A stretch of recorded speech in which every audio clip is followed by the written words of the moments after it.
But in terms of the kind of mass broadcast industry, there is a kind of a dwindling of the prime time sort of audience and a drop in viewership, but you don't see it as an industry in crisis. Not in crisis, I see it as an industry in transition.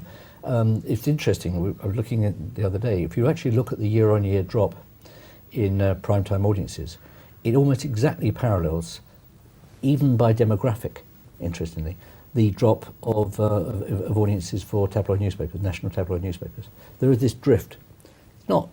It's not cataclysmic, it's 3%, in some cases 3%, among younger people closer to 5%. It's a drift downwards. I don't happen to think it can be arrested. What I think can happen is there are other ways of addressing that same audience, which the incumbent, as it were, the incumbent media have been very slow to realise and very slow to migrate into.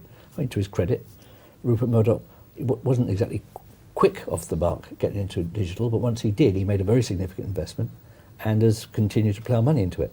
But for the most part, the let's say the incumbents, let's say the big broadcasters, the big newspaper chains, were very, very slow to recognise and get into the digital world. Extremely slow.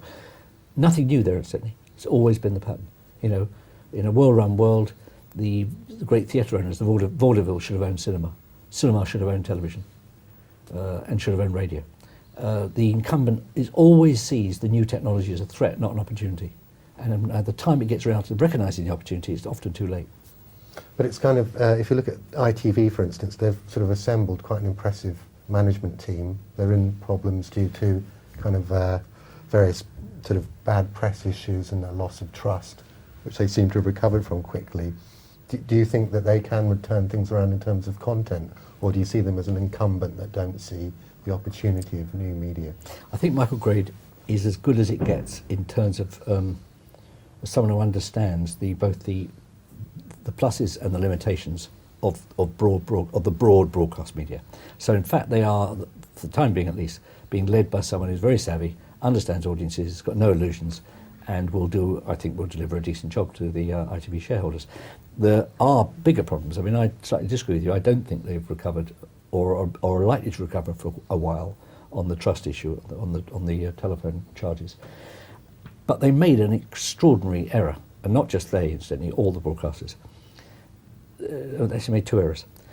Error number one was not recognising that once you start engaging with your own audience and encouraging them to vote and, as it were, interact with your audience, you actually alter the rules of engagement with that audience. You know, you've given them a vote, they want a vote, and they want to make absolutely sure that what you're offering is real. So the breach of trust isn't just a financial one. It was the fact that the audience was encouraged to believe that it was part of the process, only to find out afterwards that it really wasn't, that it was being faked. So that is, I think, where a lot of the legitimate anger comes from. The other thing was, having recognised the business opportunity, for want of a better word, that the premium rate calls offered, because the big broadcasters didn't have the expertise or the staff or the understanding of how to operate those things, they looked around and looked for people who they could go into business with to, as it were, to be the collection agents and everything else.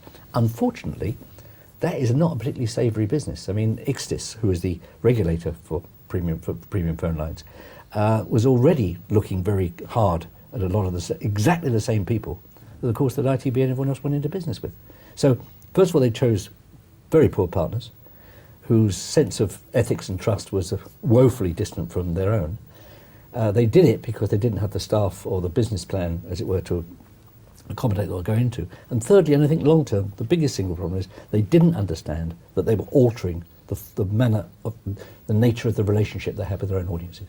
And that's the one that will haunt them longest. You can sort out the business partner stuff, you can repay or not the sums of money you may or may not have made, but actually to regain trust with an audience who believes themselves to have been invited in and then discovers that invitation was pretty fake, that's going to take a while.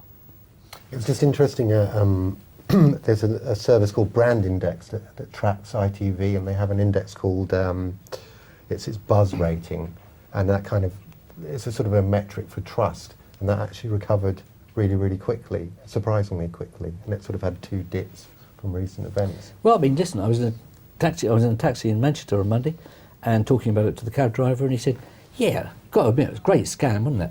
and this is a guy who actually lost money. You know, I didn't know what it cost him, 5 or a 10 or 20, 30 quid. His view was it was a very bright scam and he wished he'd thought of it.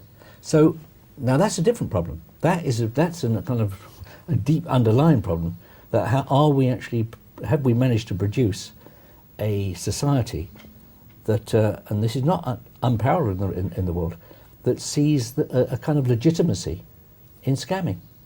It's possible. Now, very difficult for me because I came out I'm a World War II child, brought up in the 50s, where that kind of thinking would have landed you in clink. So in terms of, that was kind of an attractive and quite addictive behaviour that you could bolt onto a TV format. Do you think there's other genres and formats of mass entertainment that can come from the online space and move up to sort of broadcast, or do you see that as a two-way flow, or how do you see the genres changing? I don't. I used to think it would be a two-way flow.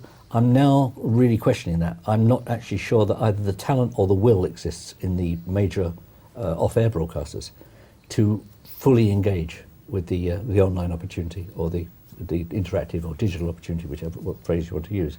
But I do think that ultimately that the interactive world will dominate because I think it's sharper.